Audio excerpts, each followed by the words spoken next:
Welcome, friends. Welcome to the education channel. Today is 4th September and we will see today's current affairs newspaper analysis. नमस्कार दोस्तों, आज है 4 सितंबर और देखेंगे आज का करंट अफेयर्स न्यूज़पेपर एनालिसिस। शुरू करते हैं पहले इम्पोर्टेंट न्यूज़ से। इम्पोर्टेंट न्यूज़ है जो बैकग्राउंड चल रहा है अभी इंडिया चाइना के टेंशन का, उसी के बैकग्राउंड में काफ़ी डेवलपमेंट्स देखने को मिल रही हैं। अभी हाल में एक वेबिनार में बात करते हुए जनरल विपिन रावत जो चीफ ऑफ डिफेंस स्टाफ है, उन्होंने कहा है कि जो क्वाड है उसको और मजबूत करने की ज़रूरत है। किस चीज़ के लिए? Freedom of navigation sea water में और freedom of navigation of operations. इसके लिए we needs to strengthen the quad. Quad को और स्ट्रेंथन करना है। क्वाड क्या है? क्वाड ये कंट्रीज 4 कंट्रीज़ का ग्रुप है। इसमें इंडिया, ऑस्ट्रेलिया, जापान और अमेरिका है। और इसको जो कॉन्सेप्शलाइज या विजुलाइज किया गया था वो चाइना को टैकल करने के लिए किया गया था। साउथ चाइना सी हो चाहे इंडियन ओशियन हो, वहाँ पे चाइना लगातार जो छोटे कंट्रीज़ हैं, वियतनाम है, फिलीपींस है, उन सभी को डरा के या कोएस करके जो एरियाज़ है वहाँ पे पूरा कब्जा जमाना चाहता है। क्यों करना चाहता है? ईस्ट चाइना सी में उसका जापान से डिस्प्यूट है और साउथ चाइना सी में साउथ ईस्ट एशियन कंट्रीज़ हैं, उनके साथ डिस्प्यूट है। करना ये इसलिए चाहता है क्योंकि ये साउथ चाइना सी और ईस्ट चाइना सी जो है, येलो सी भी, ये यहाँ पे नेचुरल रिसोर्सेज, एनर्जी, ये सभी का भंडार है। सो ये यहाँ पे जो कंट्रीज़ हैं, जापान हो गया, ऑस्ट्रेलिया हो गया, यहाँ इनका इकोनॉमिक इंटरेस्ट है इस एरिया में। सो उसके लिए ये लगातार जो चाइना की तरफ से थ्रेट है उसको काउंटर करने के लिए क्वाड को और मजबूत करने की बात जो जनरल विपिन रावत है उन्होंने कही है। दूसरा उन्होंने ये कहा है कि जो पाकिस्तान के साथ में जो फ्रंट हमारा एक ऑलरेडी वेस्टर्न साइड में है, वो भी हमें ध्यान रखना है कि चाइना के साथ जो टेंशन है उसमें पाकिस्तान उसका फ़ायदा ना उठा ले। सो ये एक बहुत इम्पोर्टेंट है। लेकिन हमारी इंडियन आर्मी और इंडियन गवर्नमेंट अलर्ट है इन सभी खतरों से और इंटरनेशनल रिलेशंस पे भी क्वाड जैसे जो इंस्टीट्यूशंस हैं उनको मजबूत करने पे भारत ध्यान दे रहा है।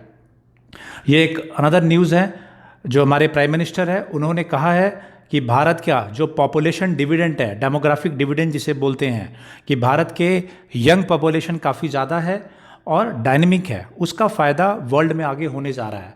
बहुत ही जल्दी 150 करोड़ को पार कर जाएगी भारत की पॉपुलेशन और वर्ल्ड में नंबर 1 पॉपुलेटेड कंट्री हम बन जाएंगे। सो डेमोग्राफिक डिविडेंड को इस्तेमाल करना और भारत की यंग जनरेशन को जो नॉलेज स्किल्स हैं, इंग्लिश की नॉलेज है, इन सभी का इस्तेमाल करके एक इकोनॉमिक डेवलपमेंट के लिए और ग्लोबल डेवलपमेंट के लिए इसका इस्तेमाल कर सकते हैं। ये प्राइम मिनिस्टर हमारे जो उन्होंने कहा है, US India strategic partnership forum, इस पे वो कनेक्ट हुए थे, वहाँ पे इन्होंने ये बात को कही है।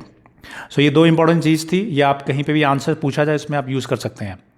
ये सुप्रीम कोर्ट का एक जजमेंट या एक ऑब्जर्वेशन है। इसमें उन्होंने कहा है कि जो मोरेटोरियम केसेस हैं, जो लोन थे लोगों के, उधार थे बैंकों से, उस पे जो डेट्स थे, ड्यू डेट थे, उसमें सुप्रीम कोर्ट ने ये कहा है कि जिन्होंने लोन लिया था उनके खिलाफ उनकी पे जाती ना हो।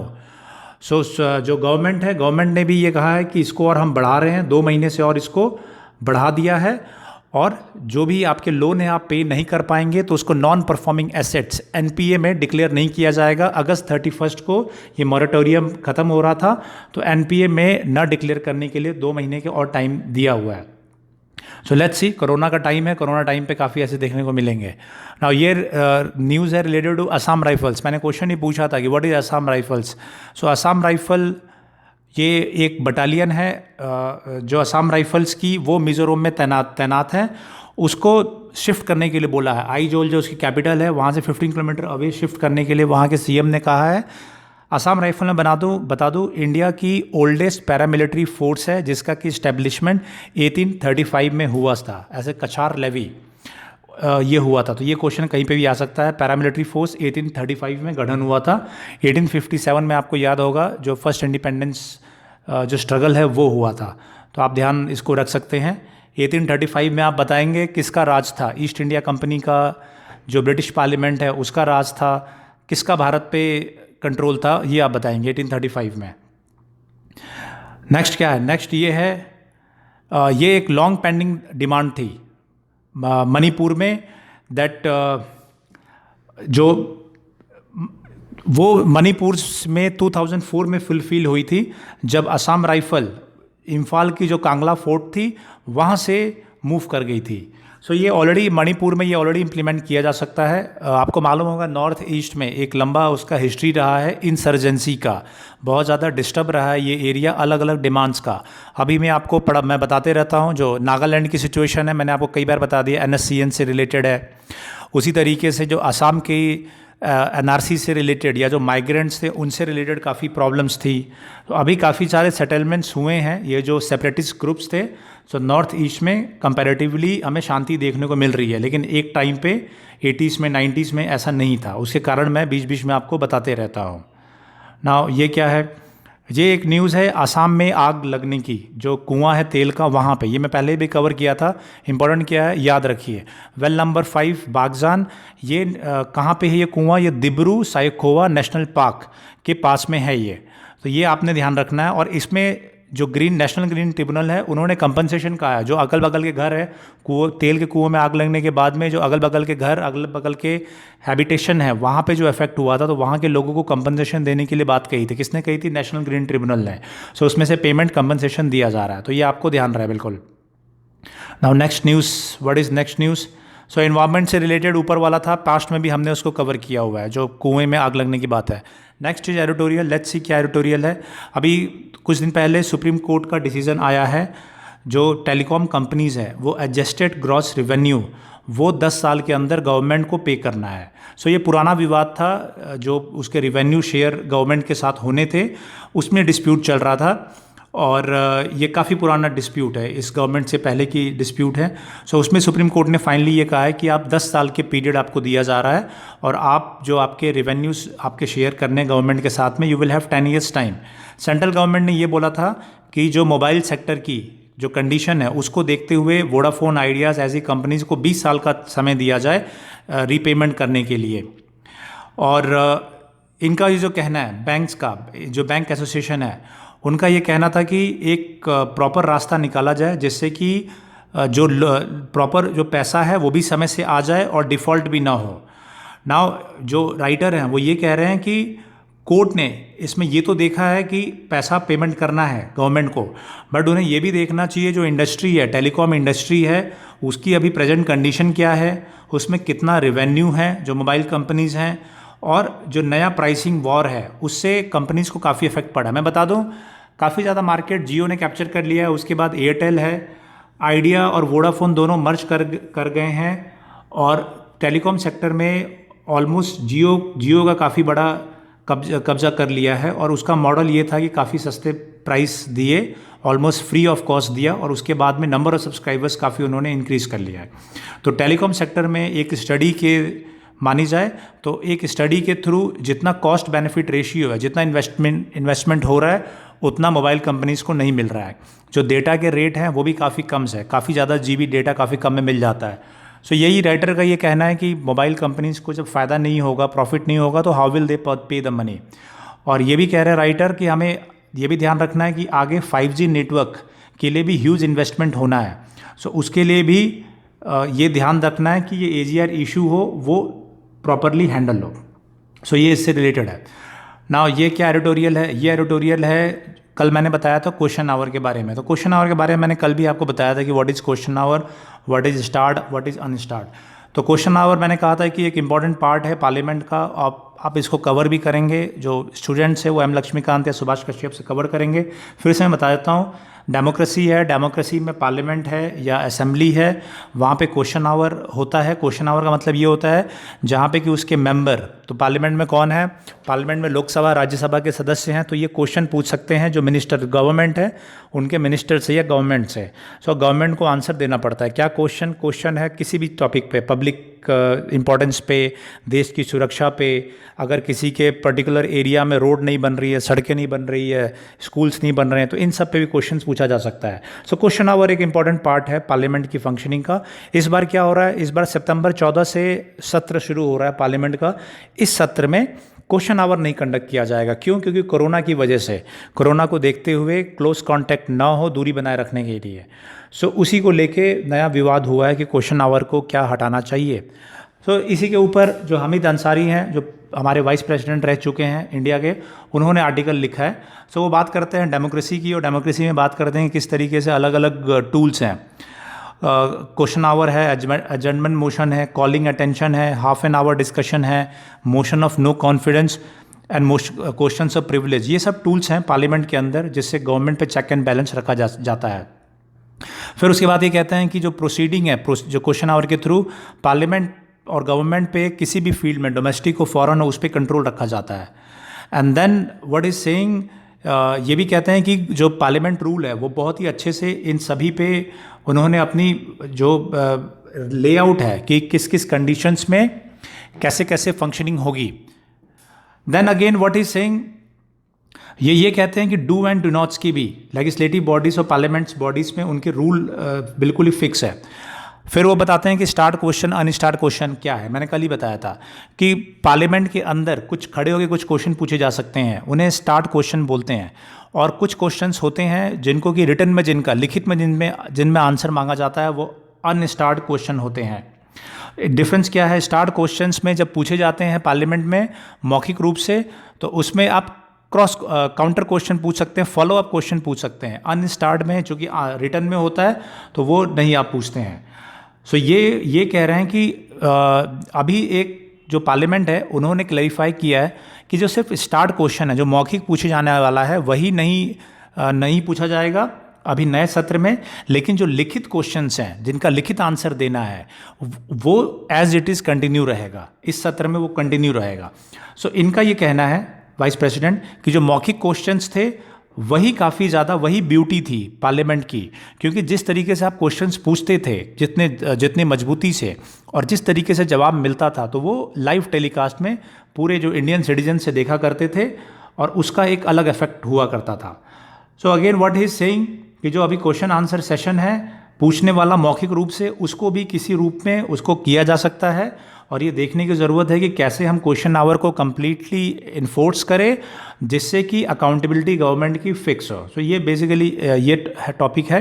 और ये जो पॉलिटिकल साइंस जिनका ऑप्शनल्स है और पब्लिक एडमिनिस्ट्रेशन, सो इससे रिलेटेड डिटेल स्टडी भी कर लेंगे। मेंस में हो सकता है कि कुछ इस तरीके से इसको मिला के और भी पार्ट्स को मिला के कुछ क्वेश्चंस आए।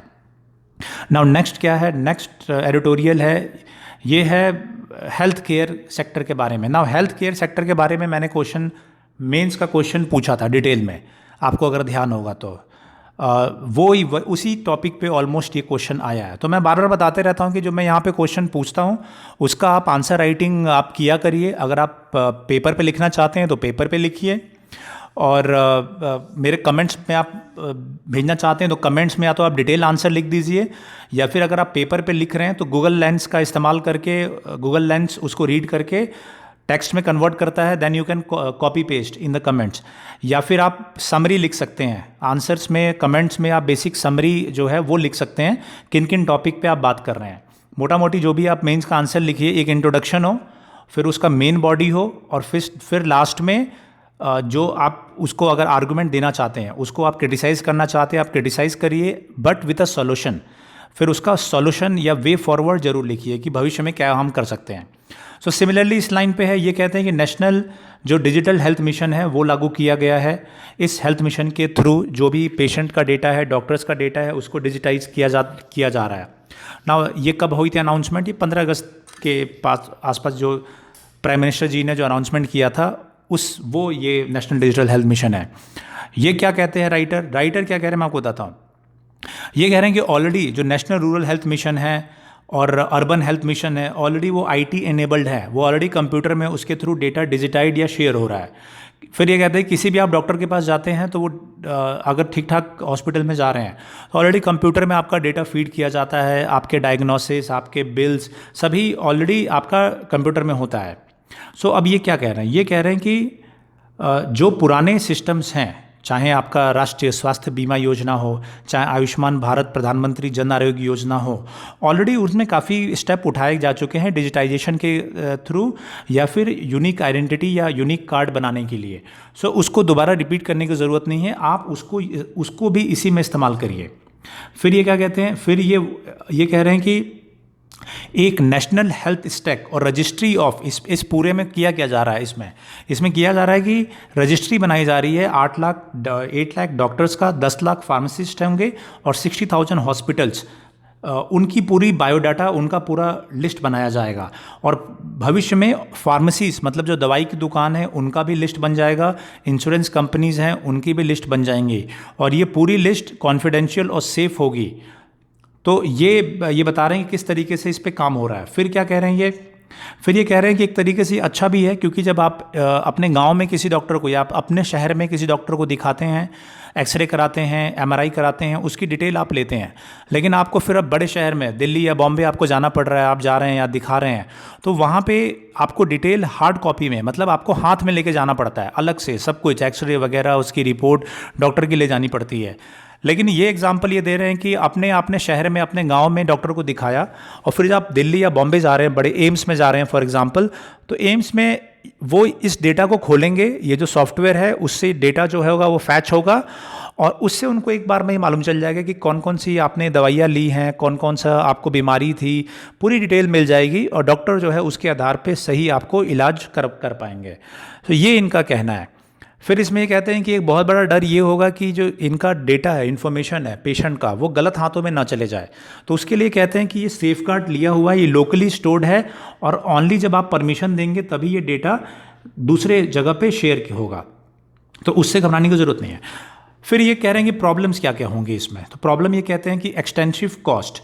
ये कह रहे हैं कि ऑलरेडी जो सॉफ्टवेयर्स लगे हुए हैं हॉस्पिटल्स में या बाकी जगहों पे, उनको अपग्रेड करना पड़ेगा। तो उनको, क्योंकि ये नेशनल डिजिटल हेल्थ मिशन एक नए सिस्टम पे चलेगा, नई रिक्वायरमेंट पे, तो उसके लिए जो आप अपग्रेड करेंगे उसमें पैसा लगेगा पहले। फिर दूसरा ये लगेगा कि ट्रेनिंग देना पड़ेगा। तो ट्रेनिंग कई सालों तक स्टाफ को ट्रेन करना पड़ेगा। जो पुराने सिस्टम है, for example integrated disease surveillance programme है, health management information system HMIS है, उसमें पहले भी काफ़ी ज़्यादा ट्रेनिंग और लर्निंग कराई गई है, उसमें काफ़ी खर्चा भी आया, तो फिर से रीलर्निंग करनी पड़ेगी। तो ये बात कहते हैं। फिर ये कहते हैं कि जो गाँवों में जो डॉक्टर्स होते हैं या छोटे शहरों में एलोपैथी या इंडियन मेडिसिन के, होम्योपैथी या आयुर्वेद के, वो लोग कोई सॉफ्टवेयर में अपना डेटा नहीं रखते हैं, वो दिमाग में ही डेटा रखते हैं, याद रखते हैं, या कहीं कॉपी में लिख लिया या दिमाग में। छोटे शहर में आप जाओगे, कम पेशेंट हैं तो उनको सारी चीज़ें याद रहती है, किसको क्या बीमारी थी, क्या दवाई दी। सो उनके लिए भी इतने बड़े सिस्टम में जाना थोड़ा मुश्किल काम होगा और डिजिटाइज करना मुश्किल काम होगा। तीसरी चीज़ ये प्रॉब्लम बताते हैं डेटा लीकेज की। डेटा लीकेज में ये कहते हैं कि ठीक है, अगर आपसे परमिशन लेने के बाद भी अगर डेटा शेयर किया जाता है, तो ऐसे कई ऐप्स आते हैं जो आप अननोइंगली आप उस समय के लिए उसकी परमिशन दे देते हैं, बट वो आगे भी आपका डेटा शेयर करते रहता है। फॉर एग्जांपल ये पबजी वगैरह अभी बैन हुए हैं। सो ये बैन का यही कारण था कि आप पबजी खेल रहे हैं, लेकिन बैकग्राउंड में वो सारा डेटा आपके मोबाइल का उसको मिलते रहता है। क्यों? क्योंकि आपने उसको हर चीज़ की परमिशन दे दी है, उसको आवाज़ सुनने की। आप अपने घर में जो बात करते हैं वो भी आवाज़ सुन सकता है, आप जो कुछ भी कर रहे हैं वो सारी चीज़ें मोबाइल के थ्रू वो कैप्चर कर सकता है। सो ये कह रहे हैं कि इन्फॉर्म्ड कंसेंट, उससे भी प्रॉब्लम हो सकती है। But again he is concluding that ये this is a good step, क्योंकि इसके फ़ायदे भी है, लेकिन ये जो प्रॉब्लम्स है प्राइस की है और प्राइवेसी ऑफ डेटा है, इनको अगर इनको ढंग से इस कंसर्न्स को एड्रेस करना is mandatory, and then only this will be a successful policy. So let's see ये क्या आर्टिकल है। ये भी एक अच्छा आर्टिकल है। ये कहता है कि जो CBSE बोर्ड है, CBSE बोर्ड NCERT के जो क्लासेस हैं, उन क्लासेस में CBSE बोर्ड के हिस्ट्री का सिलेबस वो चेंज करने की आवश्यकता है। क्यों चेंज करने की आवश्यकता है? वो एक एग्जांपल देते हैं। क्लास 7 में कहते हैं, क्लास 7 में 12 चैप्टर है, उस 12 में हिस्ट्री में से 12 में से 6 चैप्टर सिर्फ मुग़ल एम्पायर और दिल्ली सल्तनत के ऊपर है। फिर वो बात कहते हैं कि जो हमारे बाकी जो राजा हुए, फॉर एग्जांपल साउथ इंडिया में चोल, चेरा, पांड्य, उनके बारे में या तो बहुत कम पढ़ाते हैं या तो पढ़ाते ही नहीं है। फिर ये कहते हैं कि जो नॉर्थ ईस्ट है, वहाँ के जो राजा हुए या वहाँ के जो किंगडम्स थे, वहाँ की जो हिस्ट्री है वो भी नहीं पढ़ाते हैं, या बहुत ही कम, छोटा सा एक पार्ट होता है आधे पन्ने का। तो वो इस चीज़ को क्रिटिसाइज़ कर रहे हैं। वो ये कहते हैं कि ये कोई कम्युनल वाली बात नहीं है, बट ये सच्चाई है कि जो तमिलनाडु या पूरा साउथ इंडिया में विजयनगरम एम्पायर है, उसको उतना इंपॉर्टेंस नहीं दी गई है। सो नाउ टाइम इज आ गया है कि जब इन चीज़ों को चेंज किया जाए। और वो ये भी कहते हैं कि अगर हमें ये भी देखना है, फॉर एग्जांपल सीबीएसई का सिलेबस थ्रू आउट एक ही होता है, सो ये भी हम देख सकते हैं कि क्या कोई स्पेसिफिक एरियाज़ में कुछ स्पेशल टॉपिक्स पढ़ा सकते हैं, और अगर वो नहीं कर सकते हैं तो हम ज़रूरी है कि पूरे नॉर्थ इंडिया और साउथ इंडिया को अलग अलग ना देखें और उन दोनों की हिस्ट्री जो है वो पढ़ाया जाए ना। ये एक बहुत अच्छा ये आर्टिकल है, इस पर कई बार डिबेट भी पहले भी हो चुका है और एक बार फिर से इसको लाया गया है, और ये इम्पोर्टेंट भी है। ये अगर आप भी खुद बैठ के सोचेंगे तो बहुत इम्पोर्टेंट है कि हर तरीके की हिस्ट्री जो भारत की रही है वो इंक्लूड करना इम्पोर्टेंट है, और सबको जो है इक्वल इम्पोर्टेंस देना ज़रूरी है। सो ये हो गए हमारे आर्टिकल, एडिटोरियल और आर्टिकल्स आज के। नाउ व्हाट नेक्स्ट, ये है न्यूज़ है चाइना से रिलेटेड, जो पबजी बैन किया है। तो इसने कहा है, चाइना ने ये कहा है कि भारत जो है वो अमेरिका के कहने पे या अमेरिका के साथ कोलैबोरेशन में चाइना पे ऐसे स्टेप्स ले रहा है, और ये WTO के जो रूल्स हैं उसके अगेंस्ट है। बट ये अलग बात है कि चाइना ने खुद ही जो टेक्निकल कितने ऐप्स और टेक्निकल कितने वेबसाइट्स बैन कर रखे हैं अपने में। Next is related to defence में चाइना और भारत की जो टसल चल रही है उसको लेके बहुत डिस्प्यूट्स हो रहे हैं। मैं ऑलरेडी लगातार कवर कर रहा हूँ उसको। ये भी बता दूं कि चुशुल एरिया है, जो कि मैंने मैप में भी दिखाया था, वो चुशुल एरिया में ब्रिगेडियर लेवल टॉक्स चल रही है भारत और चाइना के बीच में डी एस्केलेशन के लिए। जो फोर्सेस हैं वो किस तरीके से डी एस्केलेशन हो और जो अप्रैल की पोजीशन थी वहाँ पे जाए। कल मैंने बताया था आपको फिंगर 4 और फिंगर 8 किस तरीके से फिंगर 8 से कुछ एरिया ऑक्यूपाई किया है चाइना ने या अंदर आ गए हैं, और उसको लेके बातचीत चल रही है कि जहाँ पे थे अप्रैल में वहीं चले जाए। ये बात कही जा रही है कि नेगोशिएशन से ही ये हल होगा। मिनिस्ट्री ऑफ जो हमारे मिनिस्टर एक्सटर्नल अफेयर्स के जयशंकर उन्होंने ये बात को कहा है, और वो चाहते हैं कि बातचीत के थ्रू जो आर्मी लेवल पे बातचीत हो रही है उससे इस चीज़ों को कंट्रोल किया जाए और शांति इससे बने। तो लेट्स सी, डेवलपमेंट आगे भी इसमें देखने को मिलेगा। तो will keep on following this. Now what next, ये है CSIR, council of scientific and industrial research. इसकी जो प्रीमियर लेबोरेटरी है वो 5 लैब्स ने कहा है कि उनको पैसा नहीं मिला है 2015 के बाद से। तो ये इंपॉर्टेंट नहीं है मेरे लिए। क्या इंपॉर्टेंट है कि आप ये पता करिए कि भाई CSIR क्या है और कितने इसके लैब्स हैं टोटल। तो CSIR इस्टेब्लिश किया गया था साइंटिफिक और इंडस्ट्रियल रिसर्च के डायरेक्शन में काम करने के लिए। तो आप मुझे बताइए कि CSIR इसका कब गठन हुआ था और क्या इसका मोटो है। Now let's see what's the next news. ये एक थोड़ी सी न्यूज़ है। जो PM है उनके जो ट्विटर अकाउंट है, उनका ट्विटर अकाउंट, उनकी जो वेबसाइट है NarendraModi.in, उससे रिलेटेड जो ट्विटर अकाउंट है वो हैक कर लिया गया था और क्रिप्टो करेंसी मांगी जा रही थी। नाउ जब आप दे रहे हैं तो आप मुझे बताओ कि व्हाट इज़ क्रिप्टो करेंसी। आता है ठीक है, नहीं आता तो लिखो कमेंट में, I will tell you what is crypto currency. Now crypto currency से आता है बिटकॉइन। तो ये आपको पता होना चाहिए क्रिप्टो करेंसी क्या होती है, बिटकॉइन क्या होते हैं। ये जो अगर आप एग्ज़ाम के लिए पढ़ रहे हैं तो आपको ये पता होना चाहिए। और कुछ महीनों पहले ट्विटर के जो US प्रेसिडेंशियल कैंडिडेट है जो बाइडन और ex president Barack Obama, Elon Musk, इन सब के भी ट्विटर अकाउंट जो है वो हैक हो गए थे और उन पे हैक होके पैसा मांगा जा रहा था। सो एक ये फिनोमेना है, ये साइबर क्राइम की कैटेगरी में आता है और मिसयूज़ में आता है सोशल मीडिया में, कि किस तरीके से आप किसी का अकाउंट हैक करके आप क्रिप्टो करेंसी या बिटकॉइन में आप पैसा मांगिए और पैसा देने के बाद में आप उसकी हैक जो है, जो आपने उसको कब्जा जमा लिया, उसको आप छोड़ते हैं। So this is like kind of blackmailing and kind of cyber crime also. अभी ये देख लीजिए, ये एक न्यूज़ है स्पेशल मैरिज एक्ट के बारे में। स्पेशल मैरिज एक्ट क्या है? स्पेशल मैरिज एक्ट जैसे हिंदू मैरिज एक्ट है उसी तरीके से स्पेशल मैरिज एक्ट है। जब भी दो लोग शादी जो कर रहे हैं वो अलग अलग रिलीजन से है तो वो शादी होती है स्पेशल मैरिज एक्ट के तहत। सो स्पेशल मैरिज एक्ट आपको पता रहना चाहिए क्या है। ये न्यूज़ है, जो स्पेशल मैरिज एक्ट है, जब उसमें कोई शादी करता है तो उसको अखबार में अपनी डिटेल देनी पड़ती है, दोनों लोगों की, हस्बैंड वाइफ की, कि हमने ऐसे शादी की है, ये हमारा नंबर है, ये हमारे पिता का नाम, माता का नाम, और किसी को इस शादी से आपत्ति है तो वो करे।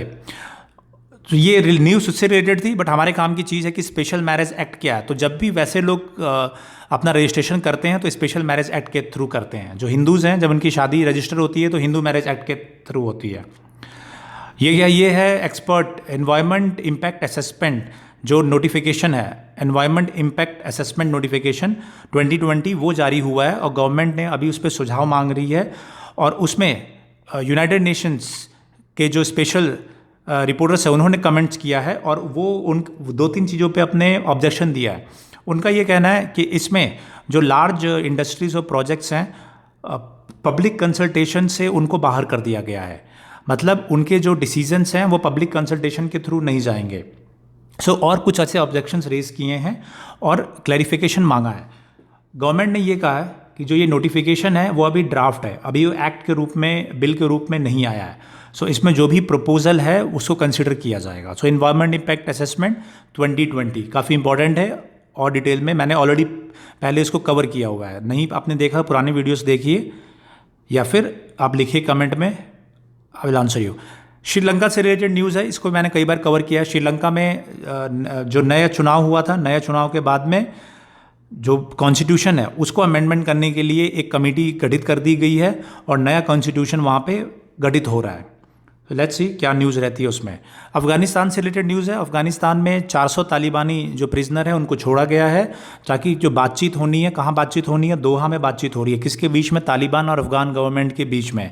क्यों हो रही है? फरवरी में अफगानिस्तान और तालिबान और जो अमेरिका है उसके बीच में डील हुई थी कि अफगानिस्तान 5000 प्रिजनर्स को छोड़ेगा, उसके बाद में शांति के लिए पीस टॉक जो है तालिबान और अफगानिस्तान में वो आगे बढ़ेगी। बता दूं मैं, पता भी होगा तालिबान और अफगानिस्तान गवर्नमेंट पर लगातार लड़ाई चल रही है अफगानिस्तान में और अमेरिका भी उस लड़ाई में शामिल था, लेकिन अब अमेरिका जो है अपनी फोर्सेस को बाहर करने जा रहा है और उसी के लिए उसने शांति समझौता किया था तालिबान में।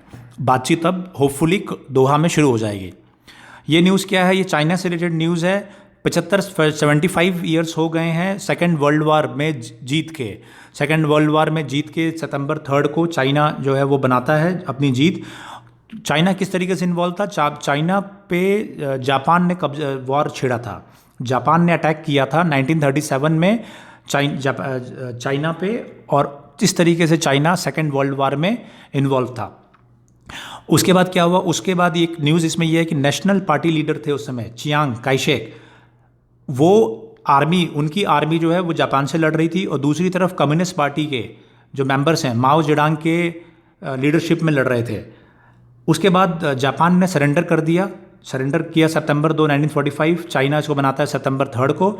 उसके बाद ये हुआ कि कम्युनिस्ट जो राज है वो वहाँ पे चाइना में गठित हो गया। माओ जेडांग जो है वो मेनलैंड चाइना है वहाँ पे इस्टेब्लिश हो गए और ताइवान नाम की स्टेट या कंट्री जिस नाम से आप जानते हैं, ताइवान में ये जो नेशनलिस्ट पार्टी के लीडर थे चियांग, वो वहाँ पे चले गए और उन्होंने रिपब्लिक ऑफ चाइना के नाम से वहाँ पे अपनी कंट्री या अपना स्टेट वहाँ पे बनाया है। हालांकि चाइना ये कहता है कि ताइवान भी चाइना का ही पार्ट है और ये भी बात कहीं ना कहीं सही है, क्योंकि जो आज़ादी या इस सेकेंड वर्ल्ड वार की लड़ाई के बाद में नेशनलिस्ट पार्टी ताइवान में चली गई और कम्युनिस्ट पार्टी चाइना मेनलैंड में रही माओ जेडांग के लीडरशिप में। So that's the news. और फिर अभी ये न्यूज़ है मेडिटेरेनियन से, मैं लगातार बता रहा हूँ टर्की और ग्रीस के बीच में झगड़ा चल रहा है ईस्ट मेडिटेरेनियन सी में जो एनर्जी रिसोर्सेस है उनको लेके। वहाँ पे टर्की एक एक्सरसाइज करने जा रहा है, नेवल एक्सरसाइज। उस नेवल एक्सरसाइज में मॉस्को को भी इनवाइट किया, यानी रशिया को भी इनवाइट किया है। वो उसको में भाग लेने जा रहे हैं। वहाँ पे मेडिटेरेनियन सी में भी काफ़ी ज़्यादा डेवलपमेंट देखने को मिल रही है और ग्रीस और टर्की के बीच में लगातार टसल बनी हुई है। ये न्यूज़ है फाइनेंस है, इसमें बात कही है जो सिर्फ इतना जानना आपको कि 3 lakh crore emergency credit line guarantee scheme लागू की गई थी कोरोना के बाद फाइनेंस मिनिस्टर के द्वारा। तो उन्होंने बैंक्स को ये कहा है कि इसमें ज़्यादा से ज़्यादा लोगों को लोन प्रोवाइड करिए, इसके थ्रू जो बिजनेसेस हैं, MSMEs हैं, उनको प्रोवाइड करें। आप एक बार ये ज़रूर मुझे बताइएगा कमेंट में, जो medium small and micro enterprises होते हैं ये किन्हें कहते हैं? मीडियम स्मॉल और माइक्रो एंटरप्राइजेस किन्हें बोला जाता है? ऐसे बिजनेसेस कौन कौन से होते हैं? तो इनका आप डिटेल कमेंट्स में ज़रूर लिखिएगा। So that's all. ये आज के था हमारा current affairs and newspaper analysis, और इसको मैंने डिटेल में इसको कवर कर दिया। एंड जो कुछ टॉपिक्स है, कॉमन टॉपिक्स है, मैंने बताया था लगातार उस पर न्यूज़ आती रहेगी। इंडिया चाइना हो गया, कोरोना से रिलेटेड हो गया, इकोनॉमी, जीडीपी, जीएसटी, लगातार हम न्यूज़ देखते रहेंगे और लगातार मैं इसको आपको फॉलो अप करके आपको बताता भी रहूँगा। So that's all for today, current affairs and newspaper analysis. Thank you.